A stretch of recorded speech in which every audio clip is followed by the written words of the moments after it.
இன்றைக்கி dragon chicken பண்ணலான்னு சொல்லிட்டு அந்த பிரெஸ்ட் பீஸை தான் வாங்கினேன். அண்ணா நீங்கள் வெட்டாதீங்க நானே வெட்டிப்பேன்னு சொல்லி வாங்கிட்டு வந்தா. வீட்டில் 1000 கத்தி இருக்குது, ஒரு கத்தி கூட ஒழுங்காக வெட்ட மாட்டேங்குது. ஆனாலும் அது எப்படியோ ஒரு சைஸில் வெட்டி எடுத்து இது பண்ணி நல்லா ஊற வச்சிட்டேன். காலையில் ஒரே உற்சாகம்.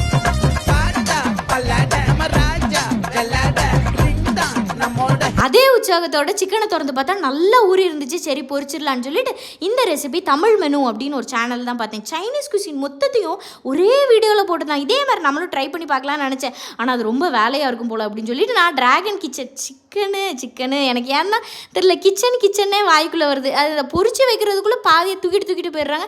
இதை பாதுகாக்க ஒரு தனி குழு தான் வைக்கணும் போல இருக்குது. அதனால் டக்குன்னு அதை பண்ணி முடிச்சிடும்னு சொல்லிட்டு நிறைய சாஸ் சொன்னாங்க. அதில் இந்த க்ரீன் சில்லி சாஸ்னால் என்கிட்ட இல்லை, பட் என்கிட்ட இருக்கிற சாஸ் வச்சு அவங்க சொன்னபடியே பண்ணேன். எனக்கு நல்லா சூப்பராகவே வந்துருந்துச்சு. அதனால் தமிழ் மெனு சேனல் இந்த வீடியோவை பார்த்துருந்தீங்கன்னா ரொம்ப தேங்க்ஸ். இதை சோத்தோடு வச்சு கூட சாப்பிட்லாம். நான் வழக்கம் போல் அதே சப்பாத்தியை போட்டு அதே பேக் பண்ணி கொடுத்துட்டு நானும் ஓடிட்டேன்.